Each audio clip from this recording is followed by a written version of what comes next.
In the words of my homie, Billy Wayne Airplane Jr., we ain't gonna make this hard.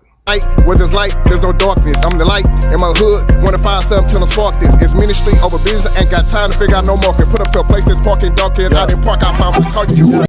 If you do what God has called, told, or encouraged you to do, everything else go work out. That's simple. All right, real quick. Why did I say that? I woke up this morning. Well, let me rewind a little bit. Without going into great details about this, that, and the other, there's a lot of stuff that I've been dealing with. My son, my daughter, both of my daughters, my wife, my family in general has been dealing with. Not just the family that's inside the house, but even extended family and friends. And I already know, just like we go through things, it's people watching this video all over the world that's going through some of the same things, similar things, and even things at the exact same time. And this is why I'm saying what I'm saying.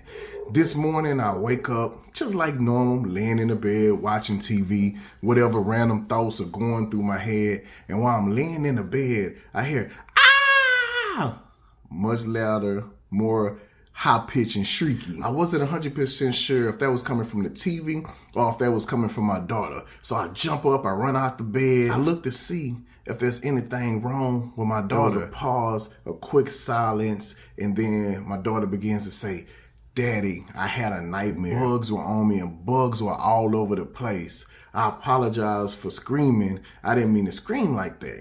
And I was like, "Of course, that's okay. No big deal. Just want to make sure you were okay." And I go get back in the bed. Well, about, 2-3 minutes later, as she does, she comes crawling in the bed with me. She gets in the bed. She's on her tablet. I'm watching TV, just chilling. Then I say, "Hey, would you mind getting up so I can go to the restroom?" So I get out the bed, I go use the restroom. We're not gonna talk about my toilet bowl escapades. We're gonna leave that right there and out of your imagination. Well, after I finish using the restroom, I come back in and I notice she's not in the bed no more.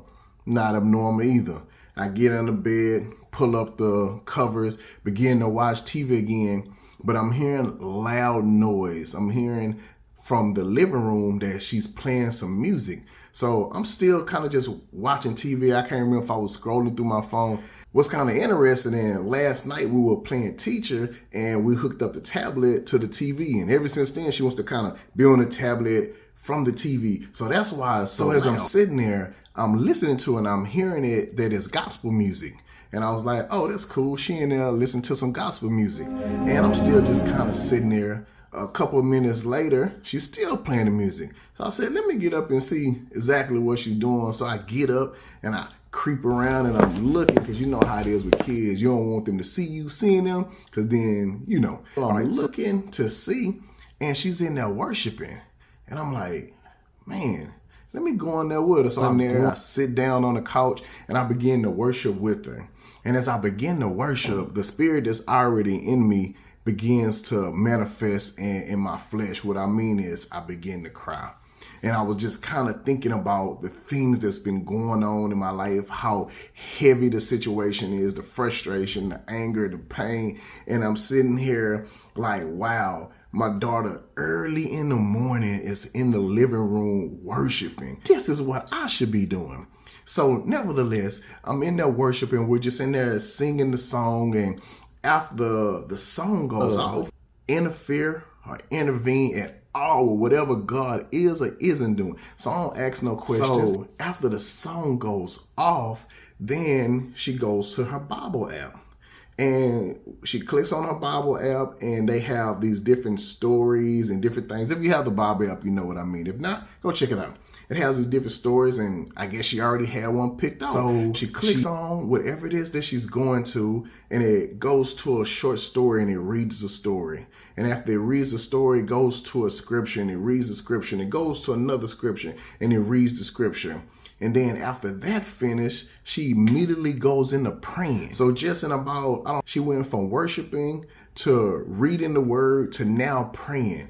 And that just did something to me. And the thing that came to my head was, It's very easy for us to get caught up in so much of our own pain and frustration. And if you're not a believer, cool, but especially as believers, we know the things that we should be doing when we're at war, when we're at battle, when we're dealing with demonic attack. We are supposed to be warring in the spirit, praying, singing, fasting, giving, loving, whatever the case may be. But the thing that really hit me is she's in here doing this not for anybody else. She's not doing it because her parents are going through things or whatever the situation is. She was doing it simply because she was being led by the Spirit of God, and because she was obedient to that, it helped me. I was like, oh, wow.